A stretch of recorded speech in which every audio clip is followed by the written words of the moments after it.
લોકસભાના વિરોધ પક્ષના નેતા અને કોંગ્રેસના સાંસદ રાહુલ ગાંધી પૂંચ, જમ્મુ અને કાશ્મીરની મુલાકાતે પહોંચ્યા. અહીં તેમણે પાકિસ્તાનની તરફથી થયેલ સરહદી ગોળાબારીમાં અસરગ્રસ્ત પરિવારો સાથે મુલાકાત કરી અને તેમની પરિસ્થિતિને સમજીને સહાનુભૂતિ વ્યક્ત કરી. રાહુલ ગાંધીના આ પ્રવાસનો મુખ્ય ઉદ્દેશ્ય શાહીઓ સાથે એકતા દર્શાવી અને જમીન પરની પરિસ્થિતિનું મૂલ્યાંકન કરવો હતો. રાહુલ ગાંધીની મુલાકાત દરમિયાન તેમણે સ્થાનિક શાળાના વિદ્યાર્થીઓ સાથે વાતચીત કરી. તેમણે બાળકોને આશ્વસ્ત કરતા કહ્યું, હવે તમે ખતરા અને થોડી ડરાવણી પરિસ્થિતિ જોઈ છે, પરંતુ ચિંતા ન કરો, બધું સામાન્ય થઈ જશે. તેમણે ઉમેર્યું, તમારો આ સમસ્યાનો પ્રતિસાદ એવો હોવો જોઈએ કે તમે ખૂબ મહેનતથી અભ્યાસ કરો, રમો અને શાળામાં ઘણા મિત્રો બનાવો. રાહુલ ગાંધીના આ સંદેશ બાળકોને આત્મવિશ્વાસ અને ધૈર્ય પ્રદાન કરવાનું કામ કર્યું.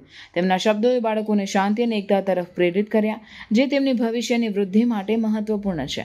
આ મુલાકાતે રાહુલ ગાંધીના માનવતાવાદી દ્રષ્ટિકોણ અને દેશ પ્રેમની ભાવના સ્પષ્ટ થઈ. તેમણે રાજકીય ભિન્નતાઓને પરિહારીને દેશના હિતમાં એકતા અને શાંતિની મહત્વતા પર ભાર મૂક્યો.